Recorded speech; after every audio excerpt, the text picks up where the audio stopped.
Enzo Recto, kalaban ang katiwalian at kasinungalingan, kakampi sa katotohanan at kabutihan. Sino nag-bring up niya nung Thursday dito? Sino nag-bring up niya? Ikaw ata nag-interview nun, Jelly, di ba? Sino nag-bring up na mag-ingat na baka kasi 15 sila, siyam kami? Si Senator Ping. Si Senator Ping. Oh. Sino din ang bumara sa nung Sunday na may niluluto? Sino din? Si Senator Ping din, di ba? Kasi may lubas, sir. May lubas na balita. Ilan ang website, ilan ang Facebook pages sa Pilipinas? 100 milyon. May isang website na nagsabing si Cayetano na SP, maniniwala silang lahat. Hindi dapat tayo takot sa sarili nating anino. Siya nag-bring up na Mayku. Siya din bumarel nung Mayku. Ang tawag doon, hulidap.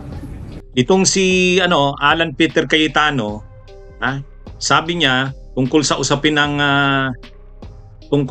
ng kudeta, panibagong kudeta o rigodon sa Senado, kasi matapos matanggal si Escudero, mapalitan ni Soto, mainit pa rin ngayon ang usapan na may pinaplano ang minorya, yung grupo nila Cayetano, na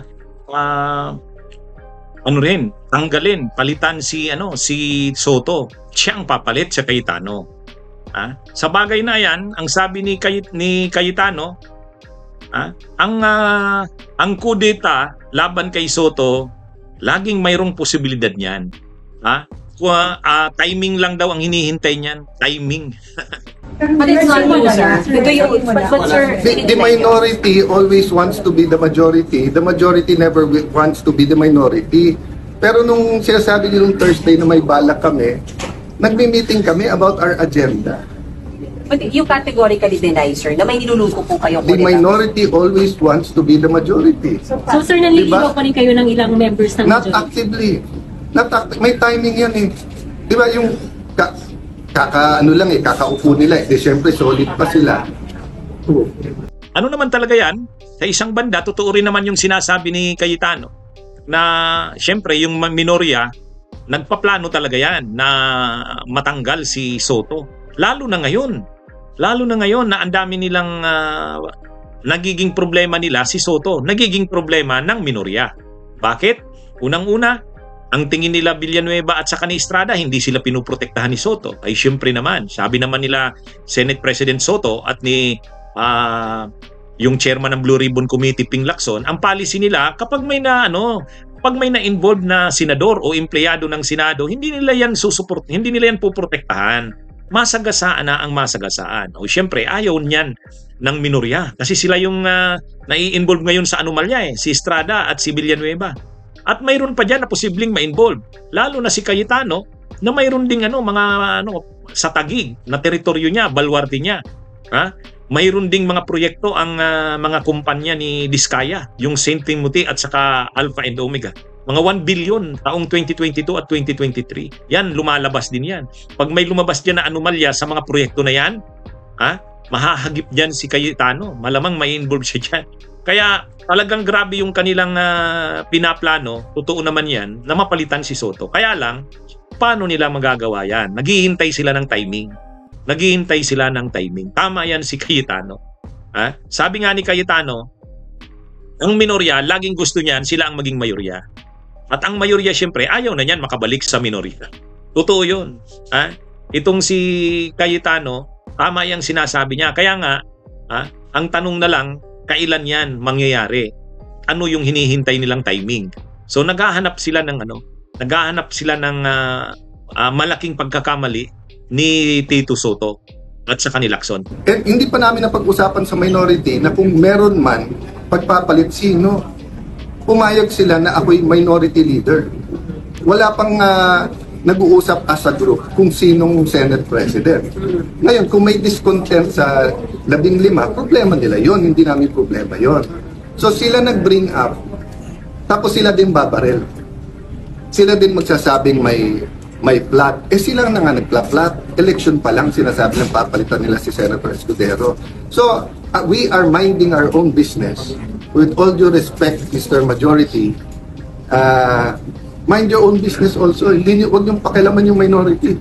pakalaman nyo yung sarili nyong mga problema. So walang active na nilulutong kulita. Maybe get that categorical answer, sir. There is always a possibility. So pag lumapit sa amin ngayon, siyam kami. So, pag lumapit sa amin 4 at sinabing majority namin, tatanggihan namin.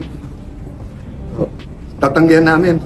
Pero ang problema rin kasi nila, maganda yung pagtanggap ng publiko sa liderato ni Soto. Yan ang problema nila. Pangalawa, kung ayaw ng Malacanang na mapalitan si Soto. Yan ang problema nila. Kailangan kasi, unang-una muna, yung mga senador, karamihan dapat gusto nang paalisin si Soto. Pangalawa, ang opinyon ng publiko, ayaw na nila kay Soto. At pangatlo, ang Malacanang ayaw na rin kay Soto.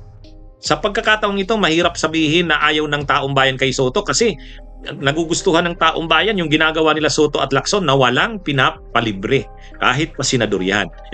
Ang Malacanang din, malamang ang tiwala nandyan pa kay Soto. So wala pa, alam ni Cayetano yan, wala pa yung sinasabi niyang tamang timing. Pero lagi silang nagpaplanong maagaw ang kapangyarihan kay Soto. Tanggap yan, yan naman ay tanggap ni Cayetano. Pero ako, ni isang senador na majority, wala akong kinausap. Ate ko parati kong kausap. Pero pinag-uusapan namin bills, paddle, etc. Di ba? Tinanong niya, may possibility ba? Kung may possibility, ikaw ba? Hindi pa naman nag-uusap-usap eh. Di ba? At bakit ko siya i-compromise? Di ba? So sabihin niyo, bukod sa ate ko, sa 14, sinong kinausap ko sa kanila? Tanungin niyo. 2007 pa ako nandito sa Senado, wala pa akong nakitang minority dito na ayaw maging majority. Si Coco Pimentel, tuwan-tuwa sa magiging minority pero gusto niya maging majority at gusto niya maging Senate President. Sa 24 sa atin dito, baka si Lito Lapid lang ang ayaw maging Senate President. Pero baka gusto mo rin. Baka gusto mo rin. Pwede rin. Pwede rin. So, 3 na lang kailangan natin, Supremo. 9 na kami, pang 10 ka, 3 na lang, 13, Supremo. Okay. Bunyog, bunyog, halikan na kasama ka. Bunyog, kapag buklod ay may pag-asa. Luzon, Visayas, Mindanao, isa ang pananaw. Sa bagong Pilipinas ang bunyog isisigaw. Bunyog.